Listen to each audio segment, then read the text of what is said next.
সুন্দর একটা comforter set আনছি যেটা কিনা এক দেখাতেই পছন্দ হয়ে যাবে। কি ঠিক বলছি তো?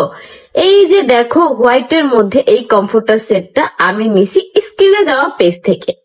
সাথে কিন্তু ব্ল্যাক এর মধ্যে এই চাদরটাও আমি নিয়েছি। এখন তোমাদের সাথে A to Z আমি শেয়ার করব।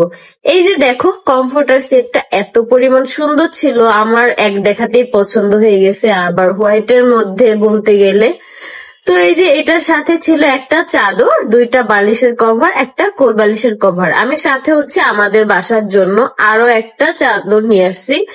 নতুন খাট বানাবো কিন্তু নতুন চাদর কিনবো না, তা কি হয়? চাদরটা দেখো কত সুন্দর ছিল, আর কাপড়টাও কিন্তু অনেক ভালো ছিল। অন্য সব চাদরের তুলনায় কিন্তু এই চাদরের কাপড়টা অনেক বেশি ভালো ছিল, যার জন্য আমি সব সময় ইউনিক স্টাইল থেকে চাদর নিয়ে থাকি। এই যে দেখো, এখন আমার বালিশের কভার গুলো পরানো হয়ে গেছে। কোল বালিশের কভারটাও আমি পরায় ফেলছি আগেই, এখন আমি তোমাদেরকে দেখাবো। মানে সব মিলে 100-এ 100 আমি বলবো। আর কমফোর্টারের কথা কি বলবো, এত পরিমাণে সফট ছিল, আমার নিজের কাছে অনেক বেশি ভালো লাগছে। আমি ভাবছি আরো একটা কমফোর্টার নিব আমাদের এই খাটের জন্য। তোমরা একটু খেয়াল করলে বুঝতে পারবা চাদরটা কিন্তু বেশ অনেকটাই বড় ছিল, একদম আমাদের বিছানা থেকেও কিন্তু ঝুলেছিল, যার জন্য অনেক বেশি সুন্দর লাগতেছিল। একবার ফাইনাল লুক দেখায় দিতেছি আমি তোমাদেরকে। বালিশের কভার গুলাও কিন্তু বড় ছিল আর যথেষ্ট পরিমাণ জায়গা ছিল। অনেক বালিশের কভার দেখা যায় কি ঢুকানোর পরে মুখের এখানে যে কাপড়টা থাকে সেটা হচ্ছে একদম ছোট থাকে, কিন্তু এই বালিশের কভার গুলো অনেক বেশি সুন্দর ছিল। দেখো কত বেশি প্রিমিয়াম লাগতেছে, একটা চাদরের কারণে কিন্তু তোমাদের একদম বেডরুমের লুকটাই চেঞ্জ হয়ে যাবে। আর সাথে হচ্ছে কমফোর্টার সেটটা যদি ম্যাচিং থাকে তাহলে তার কোনো কথাই নাই।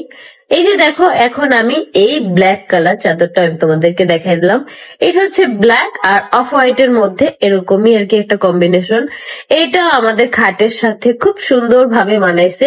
এটার সাথে হচ্ছে আমি কমফোর্টারটা আনি নাই, কারণ আমাদের এখন একটা কমফোর্টারই প্রয়োজন ছিল। এই জন্য আমি শুধু এই চাদরটা আর কি সিঙ্গেল নিছি। এই চাদরটা অনেক বেশি সুন্দর ছিল। একটা কোল বালিশের কভার, দুইটা বড় বালিশের কভার ছিল। এটাও কিন্তু বড় সাইজের একটা চাদর ছিল। দেখো পাশ থেকে কতটা ঝুলে আছে, আমাদের কিন্তু বড় সাইজের খাট, তো এই জন্য কিন্তু আমি সবসময় বড় চাদর গুলাই নেই। আর অনেক পেজ থেকে এর আগেও আমার নেওয়া হয়েছে, কিন্তু দেখা যায় কি চাদরগুলো অনেক ছোট হয়। কিন্তু এই পেজ থেকে আমি নেওয়ার পরে দেখি চাদরগুলো অনেকটাই বড় থাকে, যার কারণে আমার কাছেও পার্সোনালি অনেক বেশি ভালো লাগে। তোমরাও চাইলে নিতে পারো। আঁখি কিন্তু নতুন করে বেডশিট এবং কমফোর্টার দিয়ে তার রুমটা আবারও নিজের পছন্দ করে সাজিয়ে নিচ্ছে। বলতেই হবে আঁখির পছন্দ আছে। আপনারাও চাইলে আঁখির দেখানো এই পেজ থেকে এই সুন্দর কমফোর্টার ও বেডশিট গুলো অর্ডার করতে পারেন। তো ভিউয়ার্স, আঁখির নতুন বাসার এই নতুন লুকটা আপনাদের কাছে কেমন লেগেছে অবশ্যই কিন্তু কমেন্ট বক্সে জানিয়ে যেতে ভুলবেন না।